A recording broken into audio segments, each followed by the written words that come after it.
So today, inshallah, we're going to finish tafsir, exegesis, and then next week we'll do some miscellaneous topics and have a Q&A session. Maybe you have time for a Q&A session now as well. If at any time during the class you have a question, you can ask it. You don't have to wait till after or something. Right? So you can ask any question. Doesn't mean you're going to get an answer. Inshallah, maybe. I don't know is an answer. Right? Ataie. There was a man who lived in Morocco during the time of Imam Malik ibn Anas, who's the Imam of Masjid al-Nabawi, as you know. He walked from Morocco to Medina, and then he got to Medina, and he asked Imam Malik 36 questions, and to 32 of them, Imam Malik said, Allahu a'lam la adri. I don't know, Allah knows best. But he was so happy that Imam Malik answered 4 of his questions. Okay. So last time we said that when it comes to tafsir, there are 2 main approaches or methods to tafsir. One approach is called tahlili, which is analytical to exegesis, is to interpret the Quran verse by verse in order. It's called a tafsir al-tahlili. Then we said there's tafsir al-mawdu'i, or thematic exegesis, where a mufassir will look at a certain theme and pull out those ayat from the Quran and comment upon them. And we said the mufassirin, the exegetes who undertake these methods, have 3 types of tafsir that they use. And these types are bil riwaya, right? Also called bil ma'thur, tafsir by transmission. We said there was 4 levels of that. And then we said tafsir bil ra'i, also called bil diraya, tafsir by qualified opinion.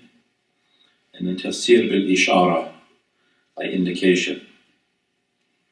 So last time we began talking about tafsir bil riwaya, right? We said that tafsir by transmission has 4 levels.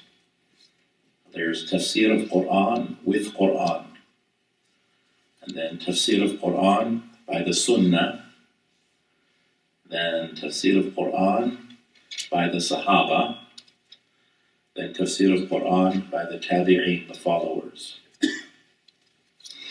And then I believe we began talking about tafsir bil ra'i as well. Is that right? Yeah, by reason or rigorous scholarship, by ijtihad, right? And we said here there's 2 types of tafsir also. There's tafsir mahmud and tafsir madhmum. There's accepted tafsir and there's rejected tafsir. Assalamu alaikum. So we said when it comes to tafsir mahmud, that the exegete must be proficient in various disciplines or sciences, right? So it's not just someone says, I studied a little bit of Arabic and I think this ayah means this, right? Again, this doesn't negate this idea that the Quran has a personal meaning for us. Right? We talked about that as well, that a lot of people convert to Islam because they'll read an ayah in translation and it'll change their life, right? We're talking about someone who is presenting themselves as an authority and is saying that this is what the ayah means, in my opinion. So one must have lugha, right? They must be a master of Arabic. And 14 times in the Quran, Allah subhanahu wa ta'ala qualifies the noun Qur'an with Arabiyan. Qur'anan Arabiyan. This is an Arabic Qur'an. It's Arabic. So my teachers, they would say when they would quote the Qur'an in another language, Sheikh Muhammad al-Yaqubi, may Allah preserve him, when he would quote the Qur'an in English, he would say some of the meanings may suggest the following, right? some of the meanings, right? The ma'ani, the meanings may suggest the following, and then he'll say the verse or the ayah in English. But the Quran is Arabic, and the ulama say, commenting on Surah Al-Baqarah, that وَمِنْهُمْ أُمِّيُّونَ لَا يَعْلَمُونَ الْكِتَابَ إِلَّا أَمَانِي. That from them are some that are illiterate who don't know the kitab. Ibn Abbas says the kitab here is the Torah, except their own sort of vain interpretations. So Ibn Abbas's exegesis says that the reason why many of the Bani Israel began to go astray is simple. It's the loss of logha, the loss of their language. Go back 100 years from now, most Catholics knew some Latin. It was required. They would pray in Latin. Every Catholic knew some Latin. They would teach it in school, Greek and Latin. But that's no longer the case. I've even met, Christian pastors. These are people who, run churches who don't know any Greek or Latin. They actually called me to go and teach a section of Greek to their congregation. And so that's a good idea, but then they always change their mind at the last second and say, no, you might proselytize or something. Make some dawah, undercover dawah. So, you have to know loha, you have to know other tafasir, you have to know the seerah of the Prophet ﷺ, you have to know hadith, you have to know asbab al-nuzul, we talked about this, right? You have to know the naskh, the science of abrogation and the extent of that and the different opinions regarding that. So all these things one has to know in order to have a tafsir mahmud bil-ra'i. And then we said there's tafsir madhmoom, which is blameworthy, which is rejected. And this is someone who gives their mere opinion, goes against the ijma', doesn't have requisite knowledge. The Sahaba and the Tabi'un were very cautious about tafsir bil-ra'i. They're very cautious. Sa'id ibn Musayyib, when they asked him questions about halal and haram, he would answer readily. But when they would ask him questions about tafsir, he was silent as if he didn't hear. And then we have tafsir bil-ishara, or by indication. So here the interpretation is beyond the outward meanings of the Qur'an. And these occur to a heart which Allah subhanahu wa ta'ala has opened. And this is Allah's prerogative. Allah subhanahu wa ta'ala can give secrets, asrar, to whomever He wills. Right? This is something that Allah subhanahu wa ta'ala does. So when it comes to this type of exegesis, sometimes, as we said, one of the meanings or definitions of ta'wil is mystical exegesis. And where we talked about the different opinions, the difference between tafsir and ta'wil. So one of the differences by the ulama is that tafsir is an interpretation of the outward meanings of the Qur'an, and ta'wil is the interpretations of the inward meanings of the Qur'an. So more conservative ulama, they don't necessarily will engage in this type of tafsir, but this very prevalent type of tafsir amongst the Shia, who are more mystically inclined, and Christians when it comes to the Bible. Right? So for Christians, almost everything in the Old Testament is some sort of indication, ishara, of Isa alayhi salam. And I think they might go a little overboard. There are certainly places in the Old Testament or the Tanakh that do not fit the description of Isa alayhi salam, but rather fit the description of the Prophet Muhammad sallallahu alayhi wasallam. If they were to entertain that type of interpretation, many of them do not, and they don't know much about him. So that's where we sort of come in and try to educate people about that. So to give you an example, and there are obviously Sunni exegetes, Ibn Ajiba and others, Imam Ghazali, Sahalat Tustari, Ibn Arabi, who do engage in this bil-ishara, which is really extraordinary what they say. I'll give you an example of this. We talked about this one last time, is Musa alayhi salam being told by Allah subhanahu wa ta'ala, "Ikhla'na alayk," remove your two sandals. Right? And we said that, there's a zahiri meaning here, there's an explicit meaning, which is that he removed his sandals, and no one is doubting that.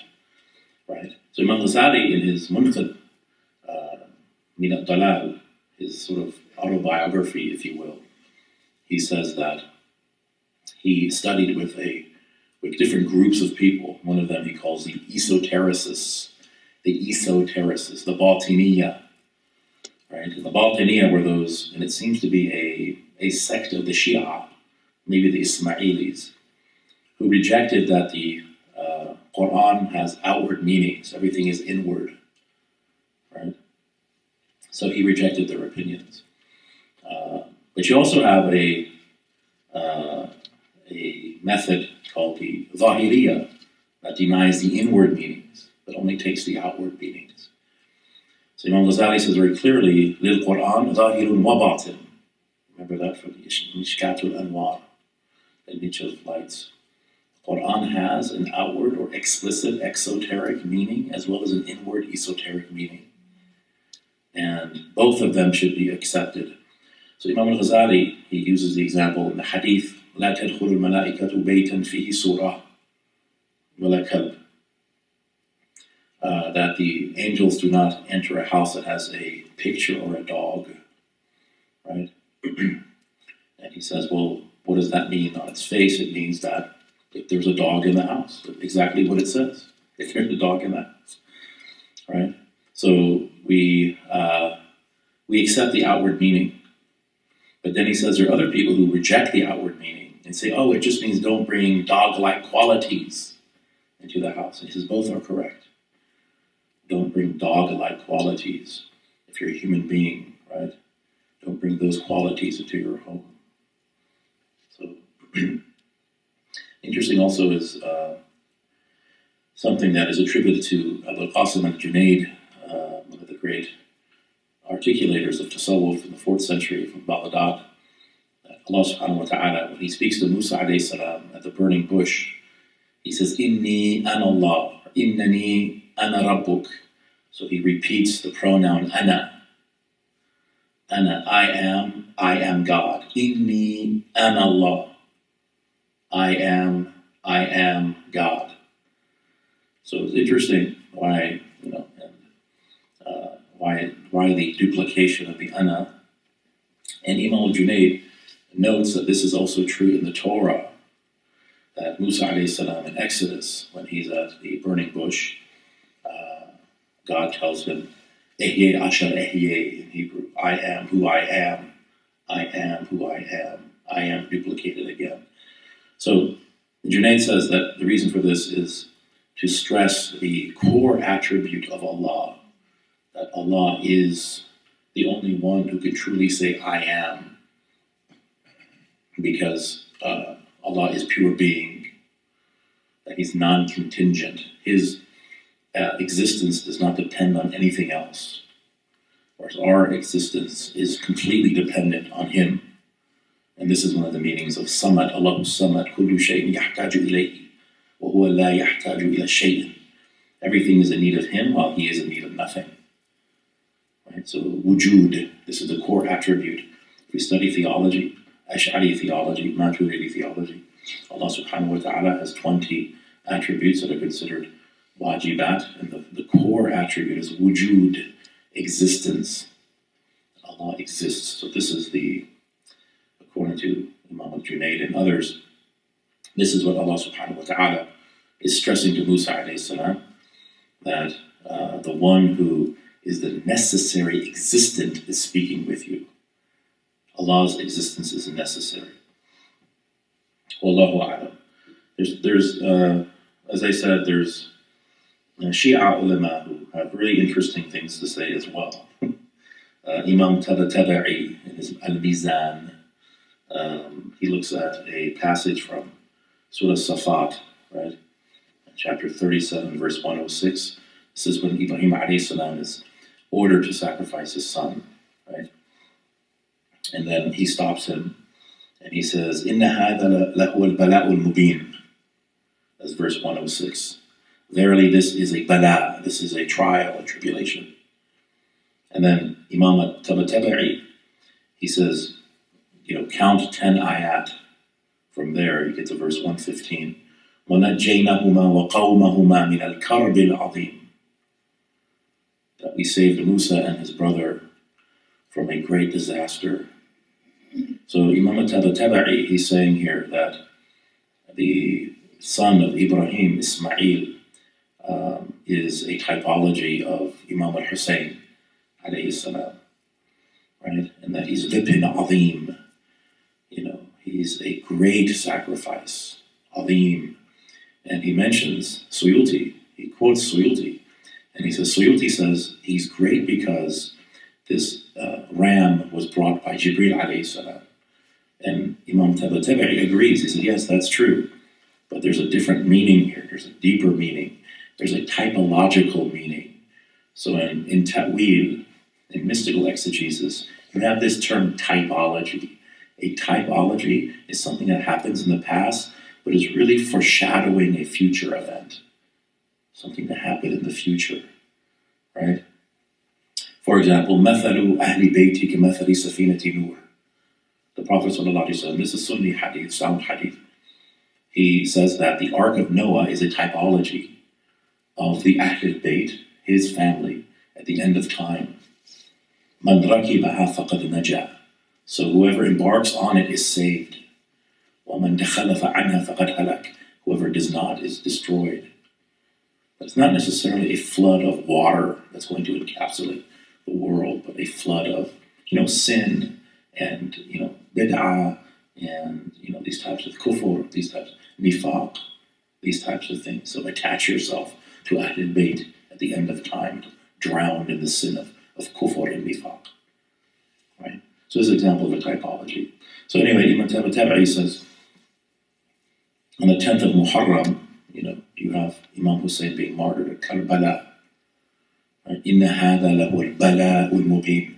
10 verses later, وَنَجَّيْنَهُمَا وَقَوْمَهُمَا مِنَ الْكَرْبِ الْعَظِيمِ. Karbala. Right? He points to a very interesting type of, and then the Kaf Ha Ya Ain Sad, right?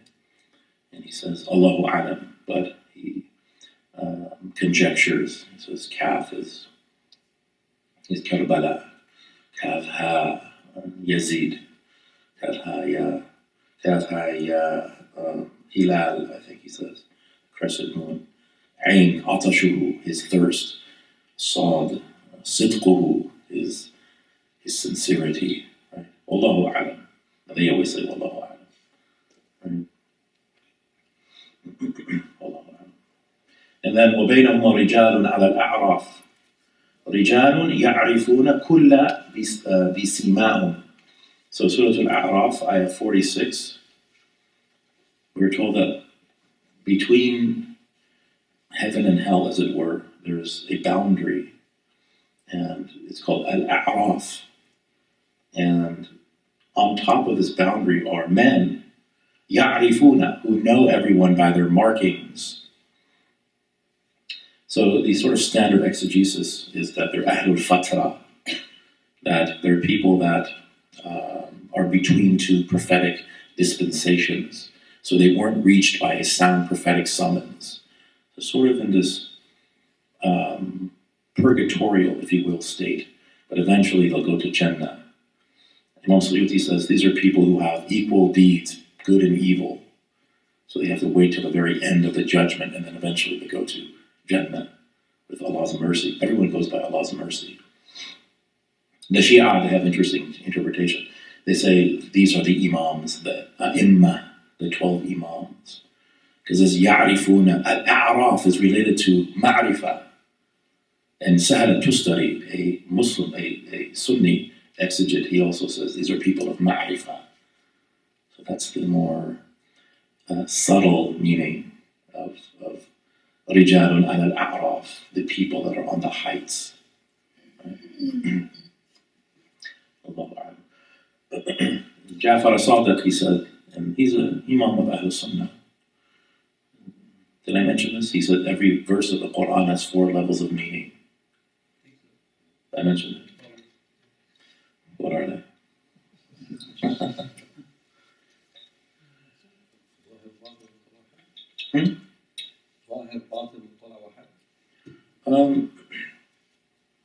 He uses different terms, though. That could be, but he uses different terms for it. At least terms that we gave in class. Maybe those are terms I'm not familiar with. So he said, so remember EASR, Ezer. That's how I remember it. It's an acronym. Expressions, illusions, subtleties, and realities. So alfaz, right? Expression for the laity, the awam. Illusions, isharat, for the ulama. Lata'if, subtleties, for also ulama and also awliya. And al-anbiya, the prophets. And haqa'iq, realities that are known by Allah subhanahu wa ta'ala. And there's an opinion whether al-anbiya can know haqa'iq from these levels of exegesis. Okay. Let's see here. If you look at Surah Tawbah 123, يا أيها الذين آمنوا قاتلوا الذين يلونكم من الكفار.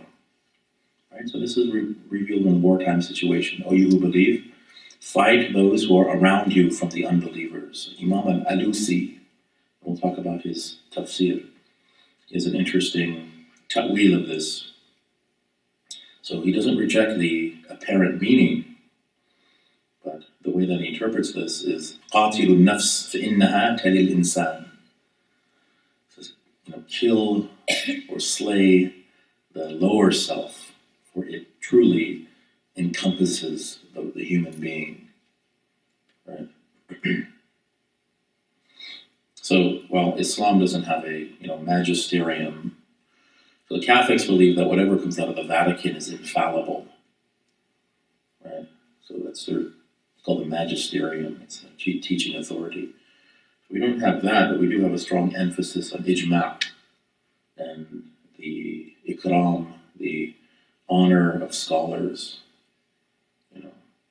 So one can make the argument there's no clergy in Islam, but it's not necessarily accurate that the ulama are they're mentioned by the Prophet ﷺ as being warathatul anbiya. So it's important to have a strong connection to ulama. Okay. Another source of tafsir, which is generally deemed as unreliable, is called Israeliyat, or Judaica, sometimes called, or you can call it, sources of Ahl Kitab. So, like the Bible, for example, Israelite tradition. So, the Bible, Old and New Testaments, the Talmud, right? So, these were used very little by the Sahaba, much more by the Tabi'een, generally coming from Wahab ibn Munabbih and Ka'ab al-Ahbar, and used even more by the Khalaf. Right? Imam al-Tabari makes use of them as well. Imam al-Ghazali, on occasion, will quote something from the Bible in one of his books. So Kitab al-Ilm, right, the book of knowledge, the first book of the Ihya, he will say, he's talking about benefits of knowledge, those who apply their knowledge, those who don't apply their knowledge. And then he says, just as the witness of Jesus, whoever does what they say shall be called great in the kingdom of heaven. And that's not based on a hadith that I know of. Certainly nothing in the Quran, but that's Matthew chapter 5. He's quoting something, or at least paraphrasing something from the Bible. So we'll talk about when to do that. But generally, the ulama say it's permissible to quote something from Israelite tradition for the purposes of edification or advice, but used with great caution. And they use the hadith, hadithu an bani Israel wa la haraj, relate the stories of the children of Israel. And there's nothing wrong with doing that. But Ibn Kathir, he divides the Israelite tradition into three groups. Israeliyat, Ibn Kathir, he divides into three groups. The first group, he says, those known to be true because, at least in their meanings, their ma'ani, those known to be true in their meanings, because the revelation of the Prophet ﷺ confirms them. Right? So, you read something like Deuteronomy 6:4, Hear, O Israel, the Lord our God, the Lord is one. And the word for one in the Hebrew is echad. And it's exactly the same word as ahad. And this verse is actually quoted by Isa alayhi salam in Mark chapter 12:29. Hear, O Israel, the Lord our God, the Lord is one. And then also, major components of the story of Yusuf alayhi salam, of Musa alayhi salam, of Nuh alayhi salam are identical with the telling of those stories in the Torah. So we can confirm those, at least in their meanings. Right? The second class, he says, those known to be false, because the revelation of the Prophet ﷺ rejects them. So if you read something in Israelite tradition where a certain prophet is committing a sin, a major sin, then certainly we must reject that narrative. Even the Bible itself, at times, will give a different version of the same story where these things are left off. There's two versions of the story of David and Solomon. One is told in 1st and 2nd Kings, where all of these horrendous things are attributed to David and Solomon, really like kaba'ir type sins. And then another author telling the same stories, the chronicler, 1st and 2nd Chronicles, a little bit later, doesn't mention any of those incidents where these prophets are committing sin.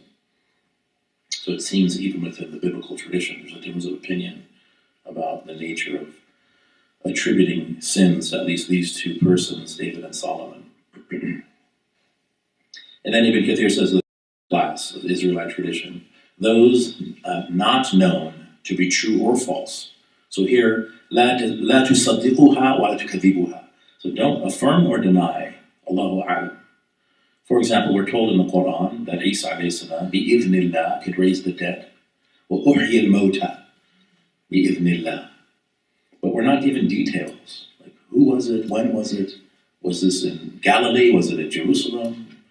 When did this happen? No such details given in the Quran. No such details given in authentic hadith, as far as I know. We read in the New Testament, however, Jesus, peace be upon him, was in a place called Bethany, outside of Jerusalem, and they took him to a sepulcher, and it was a man named Lazarus, who was actually one of his friends, and he raised him from the dead. So Allahu a'lam, whether these details are true or not. We cannot confirm nor deny. It could be true, it doesn't negate the Quran. It's not problematic from an aqidah standpoint. But we can't affirm or deny. Or we're told in hadith that Yahya alayhi salam was martyred. Right? We don't know much details about that. We have this full narrative by Matthew, Mark, and Luke about how he criticized the marriage of Herod Antipas, who was sort of the puppet king of Judea at the time, and then he was imprisoned, and eventually he was decapitated. His head was set on a plate and then thrown to his disciples who were outside. Allahu a'lam. We don't know the details of that. Okay. Now what's interesting is the ulama of the Quran, they give us some guidance as to how to deal with the Israeliyat. So this is mentioned by Uthmani in his text. He uses the example of Surah Al-Qashaf, ayah number 22, 1822. Right? So here we have a story that's found in Christian tradition, right? The sleepers of Ephesus, sometimes called the 7 sleepers of Ephesus. Allah subhanahu wa ta'ala says in meaning, some of the meanings may suggest in this ayah, they say there were 3 of them, and the 4th was their dog. They say there were 5 of them, and the 6th were their dog. Conjecturing about the unseen. Conjecturing about the unseen. They say there were 7 of them, and the 8th was their dog. Say, my Lord knows best their number. None knows them except a few, so do not argue about them. The ulama say this is our method when dealing with the Israeliyat. So if we look at this, Number one, we learn from this that describing these traditions is permissible, because Allah subhanahu wa ta'ala describes what they're saying, right? He does that in the ayah. This is what they're saying, Ataie. Some of them are saying there were 3 and the 4th were their dogs, and some 5 and the 6th were their, right? He describes it, so it's permissible. And then those which have been proven false must be rejected, right? So the first 2 of what they're saying, Allah says, Rajman bil ghayb, they're conjecturing about the unseen. So it's definitely not those 2. The 4th and the 5th was their dog. The 5th and the 6th was their dog. So the lesson here is, those proven to be false must be rejected. That's what Allah subhanahu wa ta'ala does. And number 3, no judgment should be made on the version which is not proven false. No judgment should be made on the version which is not proven false. Because then he says, and then some say there were 7, and the 8th one was their dog. This is a dominant opinion amongst Ahlul Kitab. The 7 sleepers of Ephesus. But Allah doesn't say, well, this is the truth. He doesn't say that, right? So we shouldn't make a judgment about it. We shouldn't be definitive on it, right? And then the 4th step, insist on that the truth lies with Allah alone. Because right after that, Allah says, my Lord knows best their number. And then finally, no unnecessary debate on this issue. Right? So do not argue about that. Again, the ayah says, they say there were 3 and the 4th was their dog. They also say there were 5 of them and the 6th were their dog, conjecturing about the unseen. Others say there were 7 of them and the 8th of them was their dog. Say, my Lord knows best their number. None knows them except a few, so do not argue about that. This is how we deal with Israeliyat. This is the ayah that the ulama will use.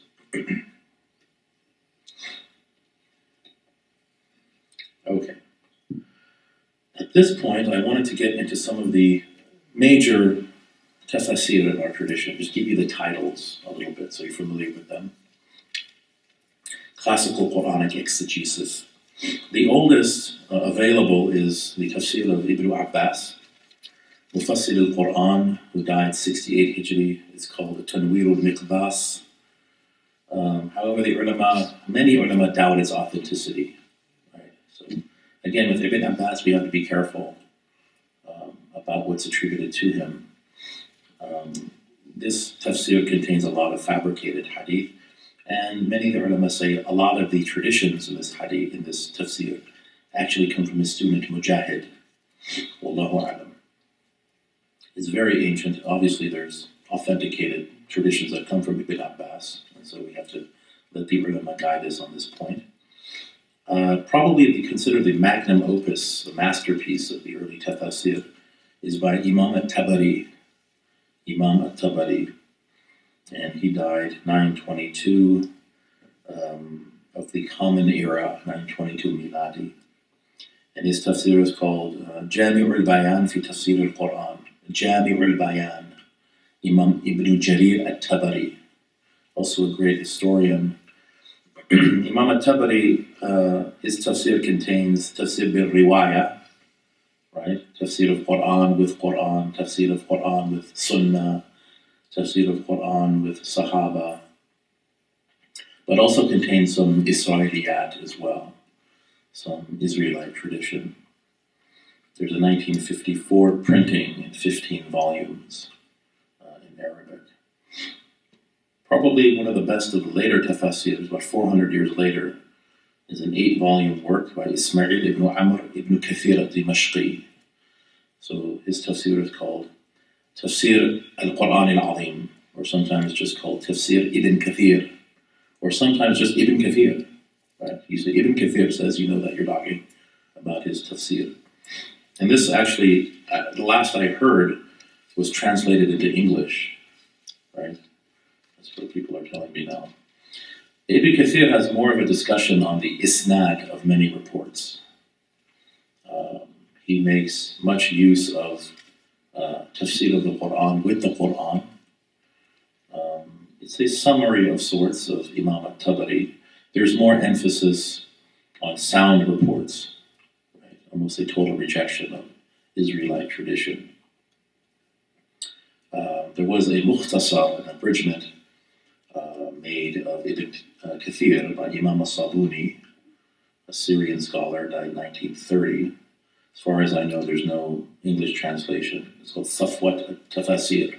Safwat Tafasir, which Imam al-Sabuni, he really is an eclectic tafsir. Eclectic, he brought different sources. Ibn Kathir, he brought Imam al-Tabari and Imam al-Zamakhshari, which we'll talk about in a minute. And then you have the tafsir bil-ra'i, so the tafsir by qualified opinion is how the next 6 or so are qualified. Although certainly there's also bil-riwaya that's in these tafsir as well. So the first one is called Al-Qashaf. Al-Qashaf. And the author of this tafsir is Ibn Umar al-Zamakhshari. Al-Zamakhshari. And he died 1144 of the Common Era. And he was actually a Mu'tazili. He was a rationalist. So theologically, he's problematic from our perspective, from the perspective of Ahlul Sunnah. Some even conclude that his tafsir is madhmoom, it should be rejected, because he deviates from the mainstream opinions when it comes to his aqidah. But this is more of a syntactical exegesis. There's a lot of emphasis on the linguistics of the Quran. So he's looking at grammar, he's looking at syntax, looking at balagha, rhetoric. Once in a while, he'll throw some Mu'tazili aqidah into the mix, so one has to be careful when it comes to Kashaf. The ulama say, don't start your tafsir studies with his book, but I would say that most people who study tafsir, they never even look at his book. So emphasis on linguistics, less on sanad. And then you have Mafatih al-Ghayb, so the keys of the unseen, also known as Tafsir al-Kabir, by a great scholar of Ahlul Sunnah, Fakhruddin al-Razi, Imam al-Razi. He was a Persian exegete. He died 1209 Miladi. Imam Suyuti says in the Itqan, Fihi kullu shay'in illa tafsir. There's everything in this book except tafsir. So it's very philosophical exegesis. So he looks at the relationship. One of the things he does is he looks at the relationship between the surah. It's called al-munasabat. Like, why is this surah after this surah? Or even between the ayat, which is now like cutting edge, Quran studies at Western Academy, right? Symmetrical structure and internal coherence of the surahs. This is something that Imam al-Razi was doing way back when, that now people like Raymond Farron and Michelle Kuipers, Carl Ernst is doing and becoming famous for doing. He also has a section on rudud, which are refutations. So refutation of heterodox or incorrect theologies of the Jahmiyyah, these different groups, the Mu'tazila, the rationalists, the Mujassima, the anthropomorphists. It's a very long tafsir. Al-Fatiha is 150 pages. It's tafsir of Al-Fatiha. Just Al-Fatiha, 7 ayat, 150 pages. The third one I wanted to mention is called Anwar al-Tanzil. Anwar al-Tanzil. Imam Baydawi. He died 1286 Miladi. This is important because it's really a recension of Al-Qashaf. He basically corrected Imam al-Zamakhshari's tafsir, took out the sort of Mu'tazila material and added additional material to counterbalance Al-Qashaf. The Sunni, Ahlul Sunnah, one of my teachers said, he said, Imam al-Zamakhshari's Kashaf It just has a sort of, there's a soft spot in our hearts for it. It's such an incredible work. We just don't want to throw it out completely. We want to take from the linguistical aspect of it and sort of downplay the problematic aspects of its theology. Number 4 I'll mention is Ruh al-Ma'ani, and this is by Imam al-Alusi from Iraq. Imam al-Alusi, more contemporary, died 1854 Miladi. And here you have an emphasis on sanad. He incorporates a lot of mystical exegesis, a deep discussion on grammar, rhetoric, aqidah, astronomy, philosophy, mysticism, Ruh al-Ma'ani. And then the 5th one I'll mention is called Tafsir al-Jalalain. And this has been translated into English. It's very short. It's kind of a handbook. Some have characterized it as a handbook of tafsir. And it's called Jalalain because the authors are 2 men named Jalal. Jalaluddin al-Mahalli, Jalaluddin al-Suyuti. So tafsir of the 2 Jalals. And Suyuti died 1505, so it's 16th century of the Miladi. It has been translated. You can also find this online. An online source that I recommend is called altafsir.com, and usually, you have to be very, very careful about .coms for reliable knowledge. But this is a good website. I've seen my teachers use it. I've asked my teachers about this website, and they said that it's reliable.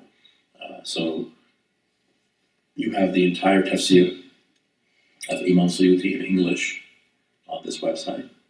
Say it again. Altafsir.com, all one word.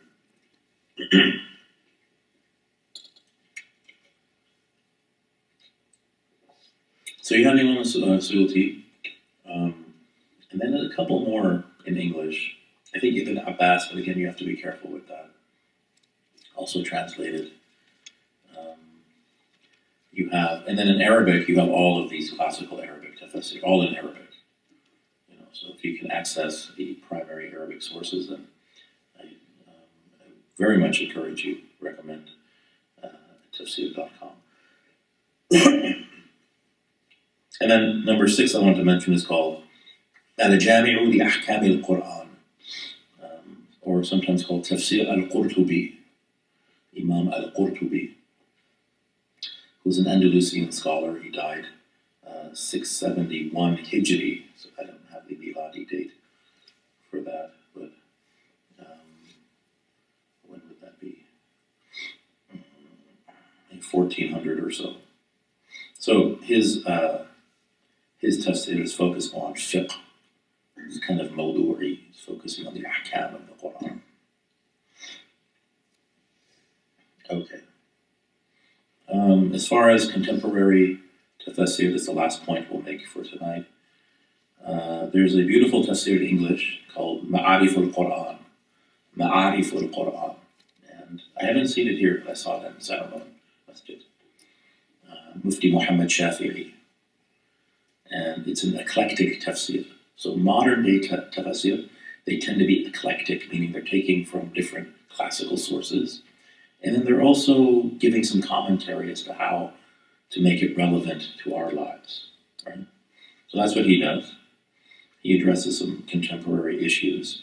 His tafsir is really a combination of Bayan al-Qur'an, which is by a scholar named Mulana Ashraf Ali al-Thanawi, Bayan al-Qur'an, and also Tafhim al-Qur'an